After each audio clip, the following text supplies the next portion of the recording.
And it got a good response. And I was happy to be able to tell it. It was a great story. We did some live shots. How many people were in it? How many people went with it? Like, you know, cameraman? Yeah, I think we were a team of 4. So camera, audio, and a producer. Yeah, and me. So do you have a favorite story that you've written, or was that the one? That's one of my favorites. So the cool thing, again, about our business, I think, is that on any given day, you don't know what kind of story you're going to be doing, right? And so I've done, like, that was a cool story for me. I've done the horrible stories, the things that are the things you hope and wish you would never have to report on. But that's a reality of what we do. I think a big part of our responsibility is to make sure that there is a record of history.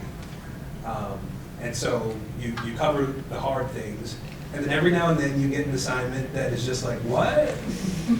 And I can remember doing a stand-up, actually lying down in a pig pen with a pig. You can probably Google that too. And it's like, but you know, it's like you get the assignment, it's like, I'm sorry, what is this story? You want me to do what? And I was working in DC, and this was and this family had adopted a pig that had been abandoned, or it was at a pound, or something like that. So we go to the house for the 11 o'clock news to interview this woman about her adopted pig, and it's like, all right, well, I'm going to do a stand-up. I might as well interview the pig. So I'm you know, with my microphone and the pig, and I don't know what I asked it, but I asked it something, and I put the microphone over in front of the pig, and it like runned it as though we're answering. And it was perfect, and we put that on TV. And so, you know, we do the important stuff, the serious stuff, and then you get to have a little fun every now and then too. I think that's important. People have to see the fun. Yeah. So, I know you were talking about, like, this is kind of going back to a previous question, the way technology has changed journalism. Another thing that I think has really changed is just politics in general, and how do you think that has had an impact on how journalism has impacted our country in terms of politics? So, journalists have had a complex relationship with politics for a very long time. In recent years, I think it's become more complex. My attitude, and I've been fortunate to work in newsrooms where the managers have a similar attitude, and that is that we have to lean into the foundations of what we do. Our jobs are to ask the tough questions, to be fair in the questions that we ask, and to be persistent about getting answers to those tough questions, and to sort of ignore the noise sometimes that can surround what we do. We live in an age where sometimes that has been dangerous for journalists, but we continue to do what I believe is important work. I don't think we get to I don't think we get to walk away from the importance of what we do because it gets a little uncomfortable. It is unfortunate that we currently live with a political environment where there's an increased level of potential danger for what we do, but that is the reality of the moment, and it means work hard. It means to make sure you're getting the answers, asking the questions, being in the spaces where things are happening, and it really matters that we are making a record of some of those uncomfortable things. You know, we live in a time now where there are often instances where we go out to cover stories or events, and we travel with security, which is not something we did when I was starting out. You know, you avoided dangerous places at dangerous times, and that was fairly easy to do, but now you just don't know. And so in some settings, you know, we now have security if it's depending on what sort of a thing it is that you're covering. So the political environment that we're in can be challenging, but that just means, you know, put your head down and go harder into that space to make sure we're getting the information. in those uncomfortable situations or stories that you're writing, how do you make sure that you maintain your impartiality and stay objective? So this is it's an interesting debate that I think we as journalists have about this idea of bias and impartiality and all these things. Like we're human beings and we all have our biases. We all have our opinions about things. My position has always been that none of you cares what my opinion is about anything. And so I simply have to divorce my opinion from whatever the topic is that I'm covering. And that means, for me, sometimes the exercise is to ask the obvious questions and then to ask the questions that I think would make me uncomfortable, given whatever my opinions are about the thing, right? And so you go through and you can ask the questions that are like the who, what, where, when, why, how stuff. And then when possible, to the extent possible, you take a look at yourself and your own biases and try to approach it, the line of questioning from the other side. What's the thing that would make that would make my own opinions about something feel challenged, if that makes sense? So how do you handle pressure or stress or scrutiny, especially in high stakes reporting situations? How do you handle stress in a high stakes reporting situation? I honestly, I think, and in TV, it's a little different because whatever time the show starts is the time that you have to be on. And so you got to do the thing now. You don't get to like set something aside and worry about it for later. You have a deadline to meet, and so you have to do the thing now. And that sometimes helps to alleviate some of the pressure, knowing that there's an expectation that is timed, and you have to meet that time in that moment, and you just sort of do it, right? You have to trust that you've gathered the information the right way, and then you just have to figure out, well, how do I present this in a way that's going to be useful to people? One of the moments that comes to mind as I think about that is, and I hate to sort of dwell on unhappy times, but it's an example. I think back to the shooting at Virginia Tech in 2007. And I was working here, I was anchoring.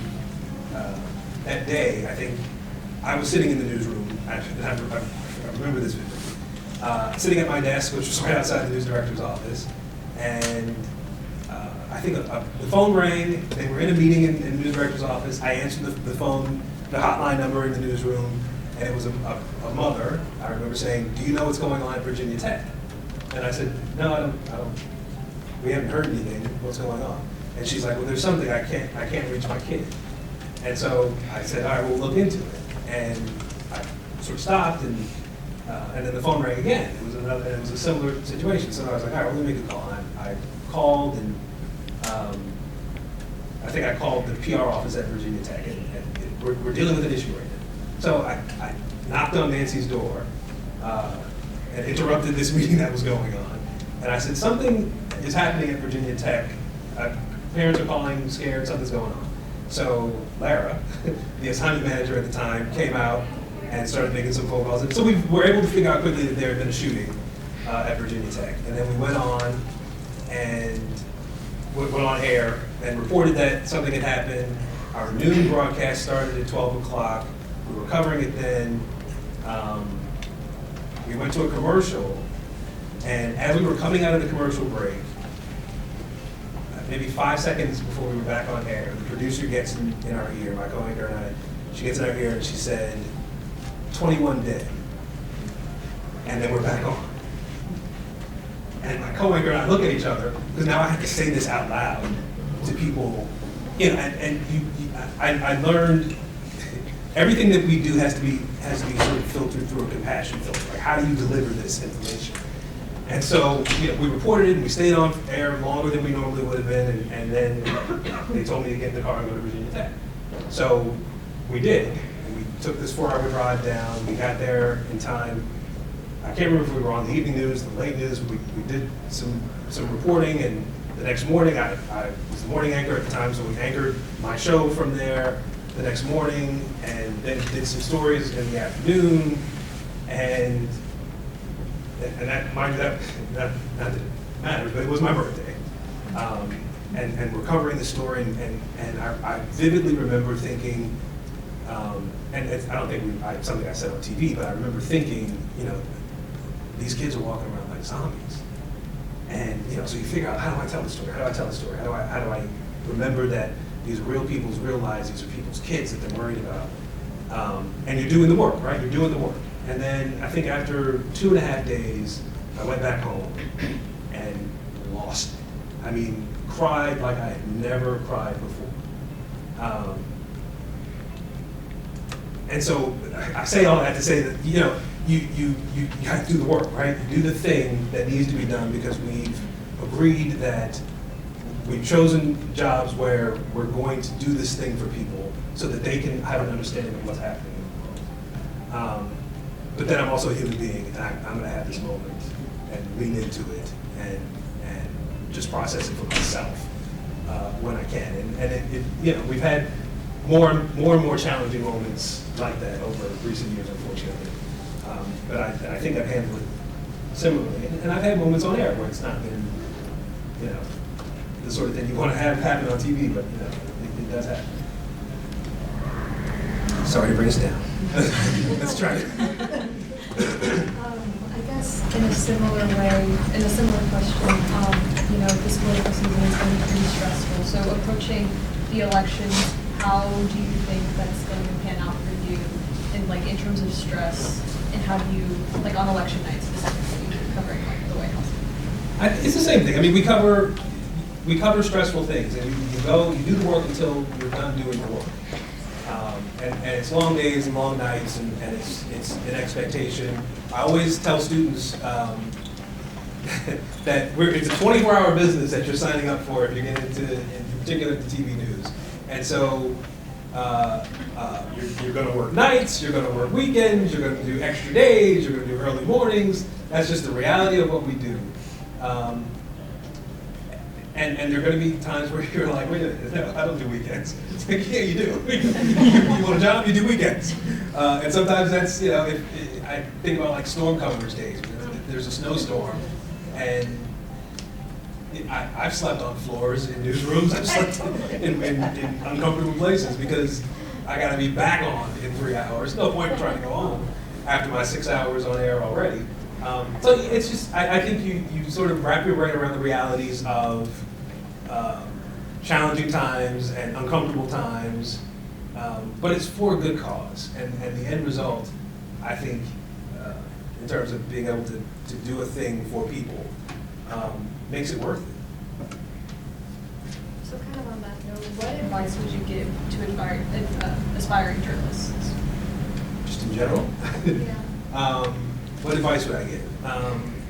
So some of the things I just said about it, particularly for TV journalists, around this idea of just being able to lean into choosing a career that will require a lot of your time in your life. But also, I think,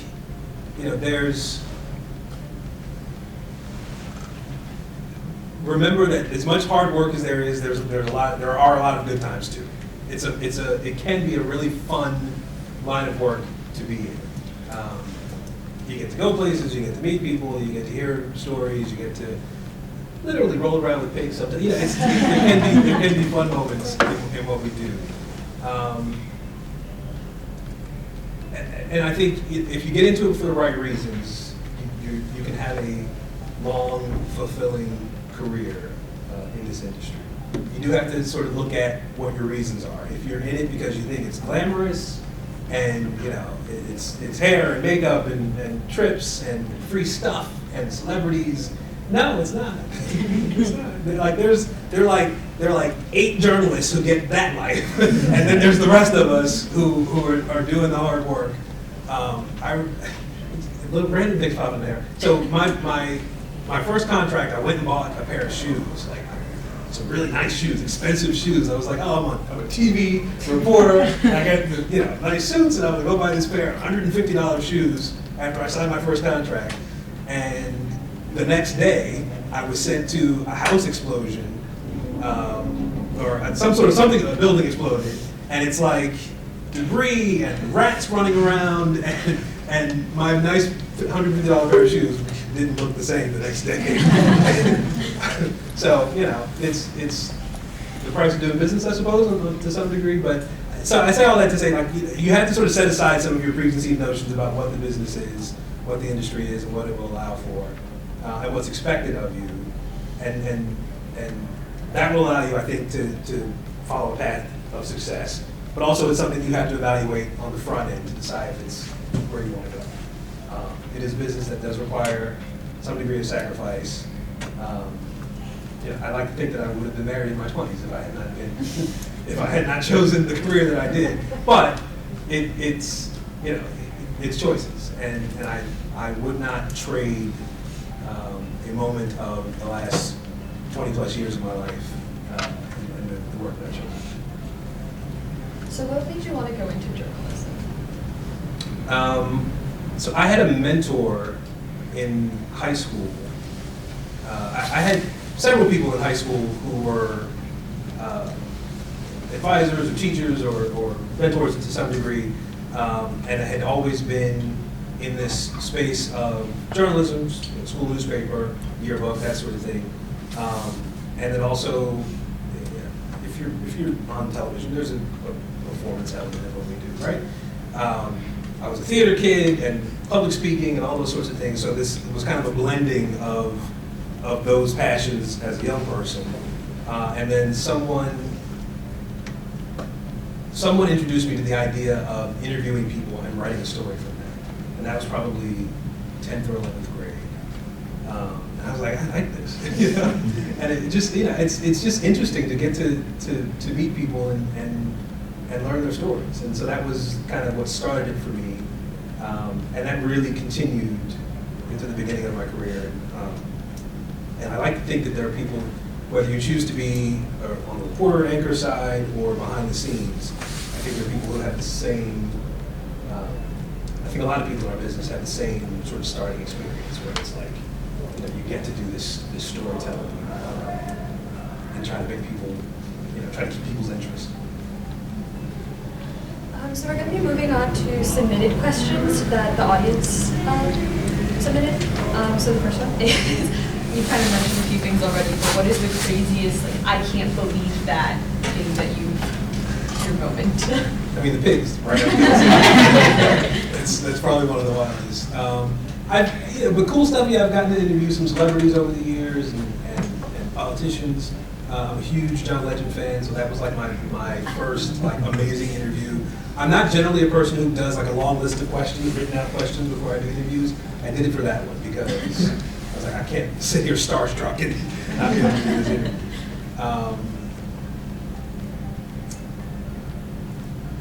In the time that I've been at NBC at the network, they've afforded me some opportunities to get out and do some, I think, really interesting stories.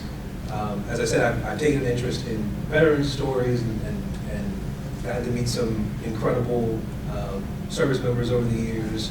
I've done some climate-related stories that have been really cool and interesting, and getting to go out to visit some solar farms and that kind of stuff.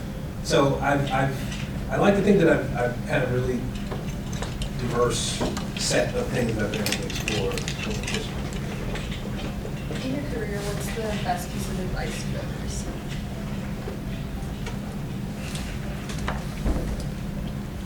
Best piece of advice.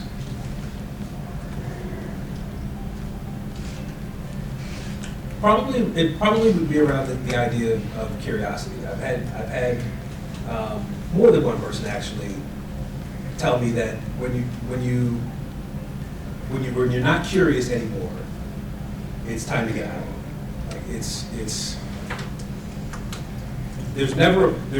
There should never be a point at which you decide you know all of it. It's universally there's nothing else for you to learn. And so when you reach a point where you feel like you no longer need to ask questions, you know all the answers, this business is no longer going to serve you.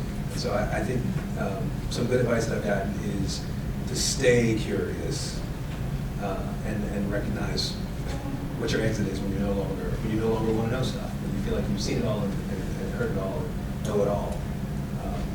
Which I can't imagine ever being in that place, but I suppose for some people it does happen. But try to stay curious and keep asking another question. So at VCU, was there ever an experience that you still feel like you use today, or like look back on, like, oh, what a moment to be? That's a tough question. Nothing pops into my head. I probably could come up with an answer if we sat here long enough. I wouldn't take too long to answer it. Go to the next question. Were there any organizations that you were involved in at VCU or any clubs that you like that helped guide you in your? Honestly, I wasn't involved in a lot of clubs. I wish that I had been more involved. I was a full-time student. At one point in my college career, I was working 3 part-time jobs. And then Nancy hired me full-time before I graduated. So I was able to work full-time and go to school full-time. And so I wasn't as involved in social stuff here at school as I would have liked to have been. But I was very fortunate to have had the career presented to me that was, as early as it was. So yeah, I can be grateful for that. So what are some tips that you have for aspiring journalists to build your personal brand before entering the journalism field? It's an interesting question, to build your personal brand. Like, honestly, when I was coming out of school, that wasn't a thing. Like, I didn't have a personal brand, and certainly didn't think anybody would care what my personal brand was. So I don't know how to answer that one either. I do think that I like the selflessness involved in what we do as journalists. I recognize that it's a different time and people are able to be a brand or to have your personality shine through your work, and that's fine. But it's not something that I think I was ever really thinking about. And I still, to this day, and I've had agents and managers tell me that I don't put enough of myself in my work. And by that, I think they mean presenting my personal stuff as a part of my work. And I just, perhaps I'm too old school for that. I just think that I don't want me to get in the way, if that makes any sense. I have tried to build a library of work that stands on its own and is useful to people for what it is without branding it. And I hope that's okay. So what are some things that students can do, every day to just better their skills? Read a lot. Anything. If you're a long-form journalism reader, then you know the New Yorker and even sort of standard newspapers have longer pieces that allow you to amass more information. But it's just this whole idea of collecting knowledge, right, about everything that's going on in the world around us, in whatever form suits you, whether it's reading a newspaper or listening to a podcast or whatever it is. I think the more knowledge you're able to amass, the better you show up in our business, because it helps to inform the next thing that you're going to have to report on. Writing, perhaps that sounds like duh, but the more you do it, the better you get at it, right? And so writing in a journalistic style, I think, is something that some people think is not necessarily necessary in broadcasting, right? There's some people who think, oh, your pretty face, you'll go far, and that's all you need. And the reality is, those of us who are really good writers are the ones who really get to make it from here to here to here to here. And so that's a skill that I think will never go out of style and will never be sort of bumped by advances in technology. AI be damned, I said it. I think your ability to write, your mastery of our language, and your ability to tell a story in a way that's going to be engaging is paramount in our business, whether it's print or TV or radio or whatever other form you may choose to work in. So those were all of our submitted questions, but I wanted to open up to the audience if anybody had any questions they wanted to ask. And I have several former colleagues and friends, current friends who could be former friends if they asked the wrong questions.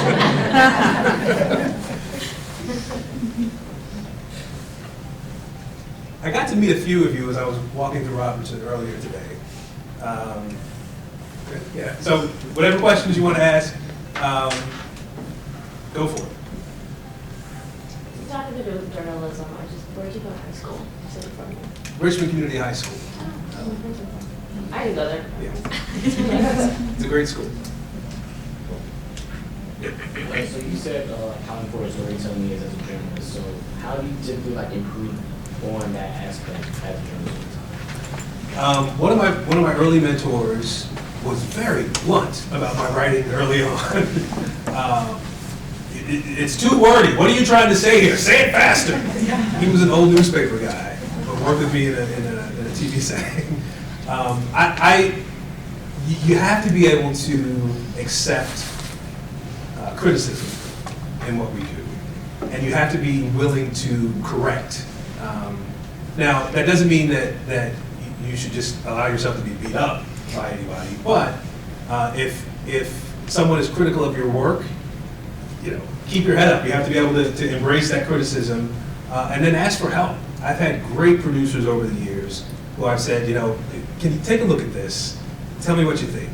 And it's like, well, no, this doesn't work. Why don't you move this up here? What we do is necessarily collaborative. Allow yourself to embrace the collaborative part of what we do.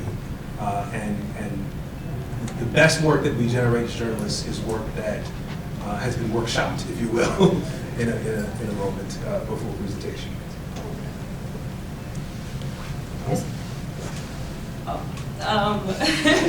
So how do you practice or maintain mental health when you're covering harsh stories or heavy topics? And this is going to sound really I was early on. I was definitely one of those people who would work all day and go home and watch more news. And it was like, you finish your 8 hours and then you turn on MSNBC. or CNN was probably more likely at that time, early on.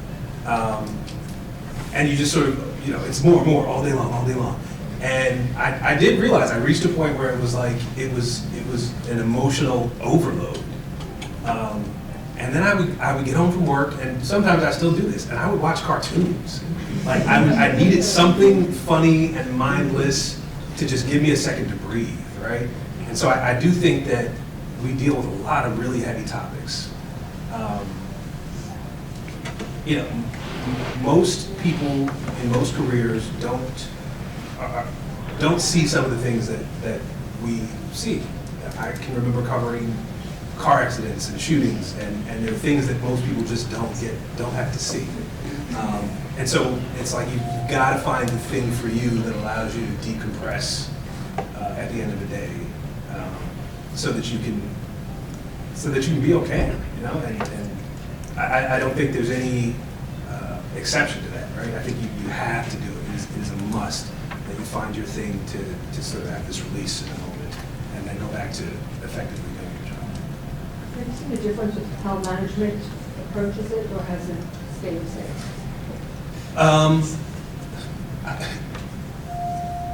Our management at NBC embraces the idea of taking a moment, and I think anytime there's a major incident that we've done when we have to do extensive coverage of something, there is so quickly an email that says, hey, a reminder, we have these resources available to you to call and talk to a counselor, You've got these people in the building who are available to you if you need to be able to talk to someone.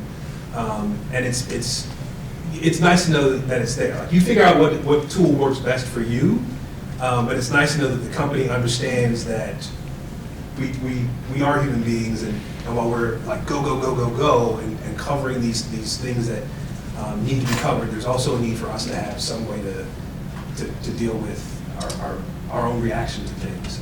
And so yeah, the companies, NBC Universal in particular, has been really good. I've worked with them for 14 years, I think, and they've been really good about that. And individual managers that I've worked with have been really good about saying, take a beat. You know, we're going to pull you out, and somebody else will go. Take a beat. Yes. Hi, my name is Sanaya. I have two questions for you. The first question is, what was it like the first time you were ever on air, and how long did it take for you to reach the anchor position?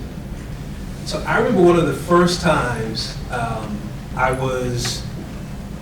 So the first, well, I don't want to go back to that, but like I was a traffic reporter for Nancy before I was an anchor. I was able to fill in doing traffic before I was like the regular guy for a little while, and we did some rehearsals with the technology and the cameras and all that sort of stuff. And the first traffic report that I did, I'm talking, doing my thing. It's unscripted, right? I'm doing my thing, and the producer, I'm wearing an earpiece. The producer gets in my ear, and all she said was 30. She gave me a 30-second time cue. That's how much time I had left, and I stopped talking. It was the first time anyone had spoken in my ear while I was talking, and I was like. And so that was kind of one of the weird experiences that I had. Like, oh yeah, there are people who are going to talk to you while you're talking on TV. But the good producers know, say very little, just 30, and move on, so you can keep talking. That was one of my first weird on-air experiences. Okay, and the second question was that considering that you've been in the field of journalism for over 20 plus years, one thing that we talk about a lot as we're learning is AI, and I know that you mentioned earlier that you said AI be damned, right?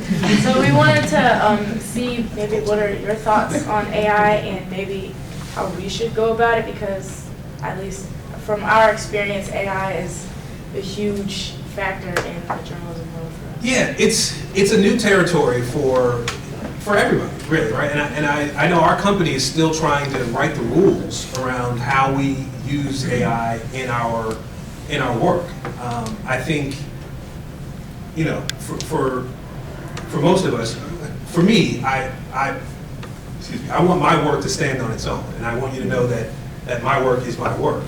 And so the idea of using that sort of technology to generate some content is just not something that is ever going to be a part of my reality. Obviously, like, it's useful as a tool. It cannot be a replacement for our ability to think, our ability to process, our ability to analyze and synthesize information, our creativity in how we organize and present things. I think is something that were we to lose that, it would remove some humanity from what we do, and I think that humanity is necessary for us to successfully do what we do and have people embrace it.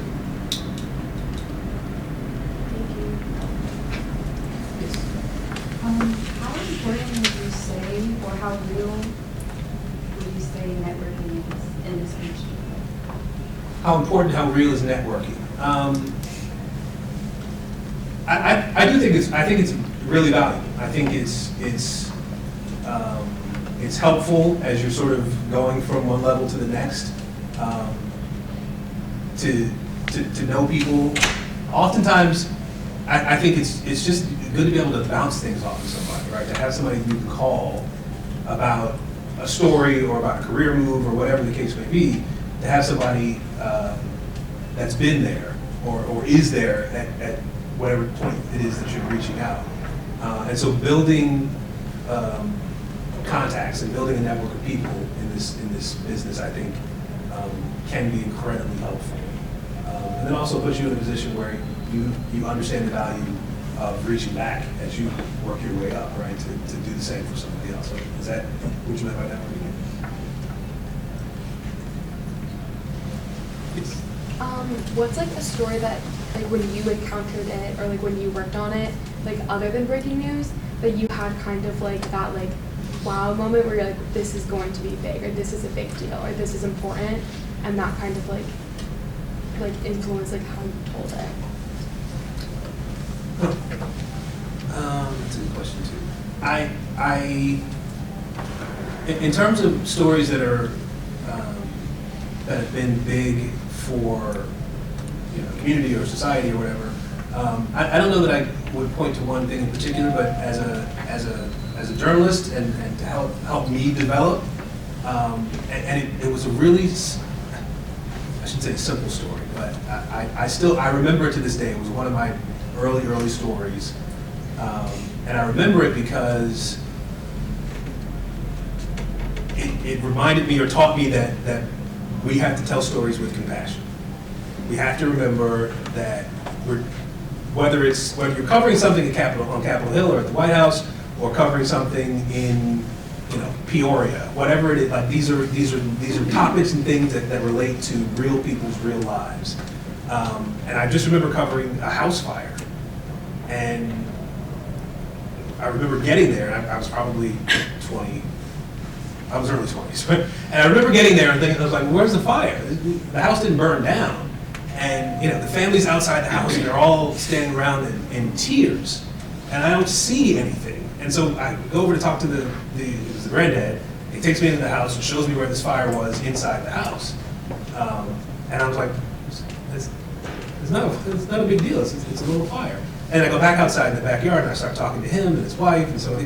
And for this family, it was a huge deal. This thing they lost some mementos and it had a major impact on them.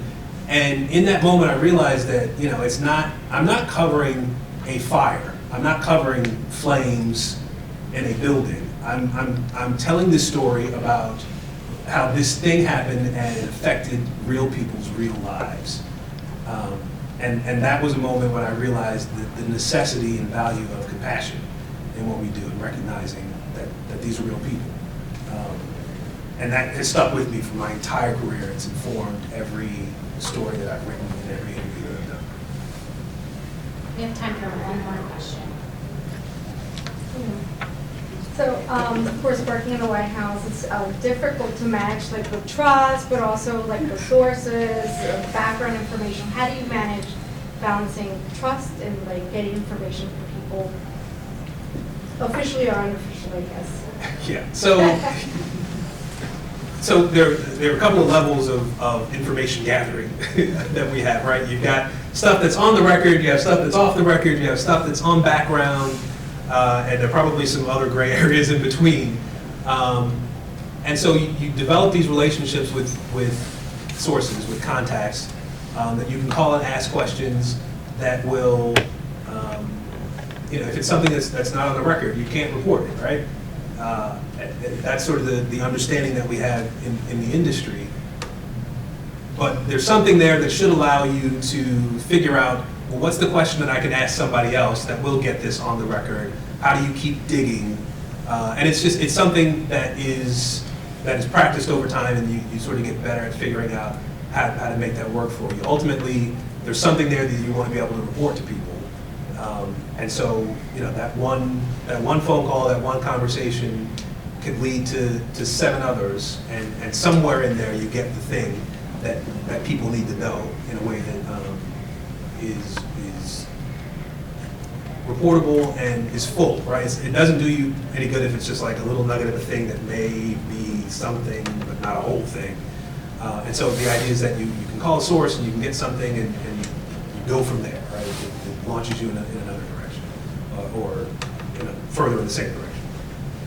One more? I saw there was one in the back, and I felt bad, so, yeah.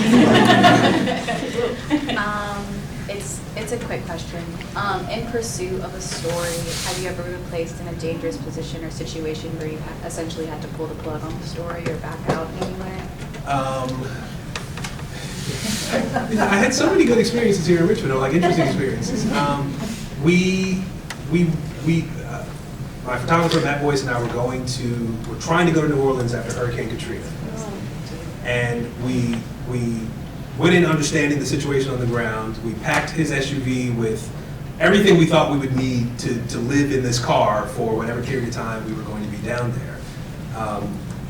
And so I think we made it to the Mississippi coast, past Biloxi, and didn't get to Louisiana before Nancy made us come back because we could not find a place to stay. Gas was being rationed, and so it wasn't practical to get stuck there at that point in time. We had done a few stories along the way. We brought a bunch of stuff back and we were able to produce more stories, but it just wasn't a practical endeavor to keep going and to get stuck in such a dire situation. So the networks were covering it, but we thought it was a big enough story, an important enough story, that we wanted to try to be on the ground and do our own coverage as well. But it's a factor. It's safety is something that we have to be aware of. You can't just run, headfirst into a situation and not consider your personal safety and the safety of the people with whom you work. And that can be in any kind of a setting, whether it's probably more typical in a storm setting. You think about snowstorms and hurricanes and that kind of thing, but you have to consider your safety and have a plan for going in and getting out, like emergency managers say, right? Thank you so much, Aaron.